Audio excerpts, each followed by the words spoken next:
అలాగే మా కుటుంబ సభ్యులు అంటే దర్శక కుటుంబం మా అందరికీ ఆశీస్సులు. తర్వాత ఈ ప్రోగ్రాం వరల్డ్లోనే ఏ సినిమా ఇండస్ట్రీలో ఇలాంటి ప్రోగ్రాం అనేది లేదని నేను డెఫినెట్గా చెప్పగలను. డెఫినెట్గా శ్రీనివాసరావు గారు నేను ఫ్రెండ్స్ని, అందుకని శ్రీనివాసరావు గారు నేను ఎప్పుడు ఏ స్టేజ్ మీద పొగట్టడం కానీ అలాంటిది ఎప్పుడు ఉండదు. ఎందుకంటే మీ ఇద్దరం ఒకటేలాగా ఫీల్ అవుతాం. చెప్పారు కదా ఆల్రెడీ, వాళ్ళ ఇంట్లోనే నేను ఎక్కువ భోజనం చేశాను జీవితంలో. అలాగే జీవిత ఖైదీ సినిమా తీసి జీవిత ఖైదీ అయిపోయాను అక్కడ. కాకపోతే మేము నేర్చుకున్న విద్య దర్శకులు కోదండరామరెడ్డి గారి దగ్గర నేను ముఖ్య శిష్యుడినండి. ఆయన దగ్గర డిసిప్లైన్ నేర్చుకున్నాను. సినిమా 30 days 40 daysలో ఆ రోజులో చిరంజీవి గారిని పెట్టే సినిమా తీసి ఫినిష్ చేసేవాళ్ళం. అంటే స్క్రిప్ట్ వర్క్ అంత పకడ్బందీగా చేసేవాళ్ళం అనమాట. ఇప్పుడు వచ్చేసరికి అంత స్క్రిప్ట్ పకడ్బందీగా ఉండటం లేదు. ఇప్పుడు వచ్చే దర్శకులకి, కొత్తగా వచ్చే వాళ్ళకి, మా డిపార్ట్మెంట్ వాళ్ళకి నిజంగా ఇది ఎంత ఉపయోగం అంటే, మేము చేసే రోజుల్లో ప్రొడక్షన్కి మాకు బడ్జెట్కి సంబంధం ఉండేది కాదండి. మాకు అసలు తెలియదు బడ్జెట్లో చేయడం అనేది. అది ప్రొడ్యూసర్ చూసుకునేవాడు. సబ్జెక్ట్ కావాల్సింది మేము చేసేవాళ్ళం. ఇప్పుడు అలా కాదు, దర్శకుడే బడ్జెట్ కూడా వేసుకోవాల్సి వస్తుంది. ఇది ఇప్పుడు ఈ ప్రోగ్రాం వల్ల వాళ్ళకి చాలా ఉపయోగం కలుగుతుంది ఇది. ఎందుకంటే వాళ్ళు ఊరికే స్క్రిప్ట్ రాసుకోవటం ఇదే కాకుండా బడ్జెట్లో కూడా ఎలా చేయాలి అంటే, ప్రతి డైరెక్టరు 24 యూనియన్స్కి ఎంత అమౌంట్ పే చేయాలి, ఎట్లా ఉంది ఏంటి అనేది కూడా తెలుసుకుంటాడు. మాకు ఇదివరకు తెలిసేది కాదు. అది ఎవరికి ఏ డిపార్ట్మెంట్కి ఎంత ఇస్తున్నారు ఏంటి అనేది కూడా తెలిసేది కాదు.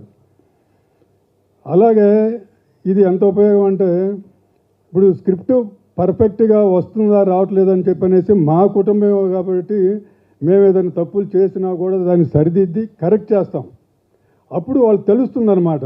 ఓ స్క్రిప్ట్ అంటే ఎంత పకడ్బందీగా ఇలాగా ఉండాలి, ఇలా చేసుకుంటే వేస్ట్ అనేది ఉండదు, అనుకున్న టైంలో తీయగలము, ఇంత లెంత్ ఉండాలి సినిమాకి, ప్రతి సీన్ ఇంత ఉండాలి అని చెప్పనేసి ఇవన్నీ మా ద్వారా డెఫినెట్గా కొత్త వాళ్ళకి తెలుస్తుంది. అది ఈ ప్రోగ్రాం వల్ల.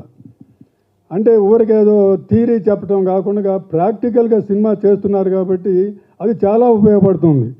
అంటే ఒక సినిమా చేస్తే ఒక 7-8 మంది అసిస్టెంట్లు పనిచేశారనుకోండి, 7-8 మందికి మొత్తం తెలుస్తుంది స్క్రిప్ట్ అంతా. అది బడ్జెట్ కానీ ఎలా చేసుకుంటున్నారు ఏంటని చెప్పనేది.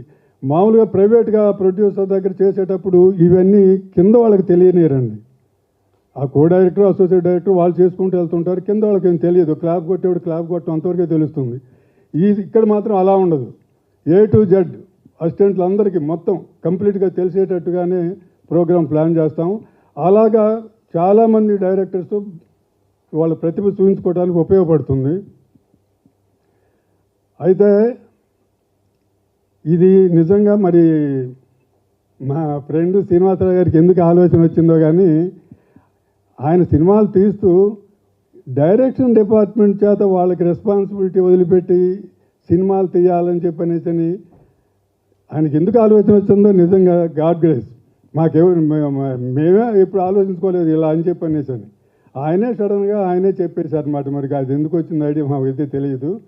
దానివల్ల డెఫినెట్గా దర్శకుల కుటుంబంలోని 10 సినిమాలకి ఒక 100 మంది డైరెక్టర్లు తయారవుతారు. తయారయ్యి వాళ్ళు బడ్జెట్ ఎలా చేసుకోవాలి, స్క్రిప్ట్ ఎలా రాసుకోవాలి, ఎన్ని రోజుల్లో సినిమా తీయాలి, ఏదైనా ప్రాబ్లం వచ్చేసి అంటే వర్షాకాలం కానీ ఇంకోటి ఏదైనా ఎఫెక్ట్ అయితే దాన్ని ఎలా కవర్ చేసుకోవాలి అని చెప్పనేది ఇవన్నీ కూడా ప్రాక్టికల్గా వాళ్ళకి తెలుసుకుంటారు. బడ్జెట్ అంటే మేము శ్రీనివాసరావు గారి సినిమాకే కులు మనాలి వెళ్ళాము.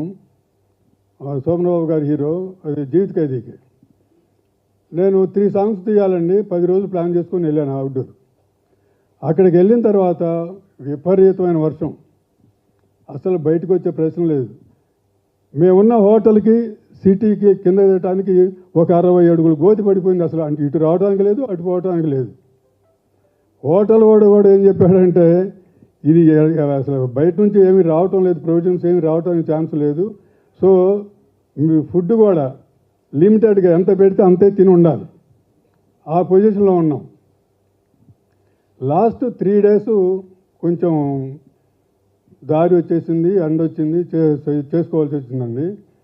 అప్పుడు మా కెమెరామెన్గా లోక్ సింగ్ గారితో ప్లాన్ చేసి, మా డాన్స్ డైరెక్టర్స్ తోటి ప్లాన్ చేసి, మనం ఈ 3 డేస్లోనే 3 సాంగ్స్ చేయాల్సిందే అని చెప్పనేసి మాట్లాడుకొని ఎలా చేద్దాము, డ్రెస్ చేంజెస్ ఇవన్నీ ఉంటాయి కదా సాంగ్స్లో, అవన్నీ ప్లాన్ చేసుకొని కరెక్ట్గా 3 డేస్లో 3 సాంగ్స్ ఫినిష్ చేసామండి విత్ క్వాలిటీ.